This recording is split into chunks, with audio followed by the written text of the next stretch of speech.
মানে কি পরিবর্তন হচ্ছে? মানে পরিবর্তন কি, আগে পায়খানা করতে একটু ছিল, কষ্ট ছিল, কষ্ট হচ্ছিল পায়খানা করতে। পায়খানাটা একটু শক্ত শক্ত ভাব ছিল। হ্যাঁ এখন পায়খানাটা বেশ মানে করতে একটু হয়, ভালো হয়, হ্যাঁ। আরাম পাওয়া যায়। আর পায়খানা করতে এখন আর কোনো সমস্যা নেই? না, একটু নরম আছে পায়খানাটা নরম হয়েছে। পায়খানা করতে সমস্যা যেটা হচ্ছে, আর আগে পেটটা ডাকছিল আমার খুব, আগে পেট পেট খুব খুব ডাকতে হবে, খুব ডাকছিল, গ্যাস ছিল, মানে শব্দ হইতো। হ্যাঁ। তোমার নিজের কি মনে হচ্ছে?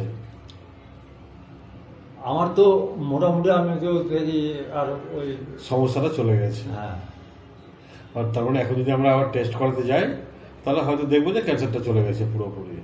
না আমি তো বলি যে হ্যাঁ। ওই ওই সাইড ওখানে গেলে মোটামুটি তোমার মানে সুস্থ হয়ে যাবে। আমি তো বলি তো, কয়েকটা আমাকে কয়েকজন বললো, তা বলে ঘুরা ওই সাইডের ওখানে গেছে, আমার একটা বয়স্ক লোক হ্যাঁ। একদম টনটনা হয়।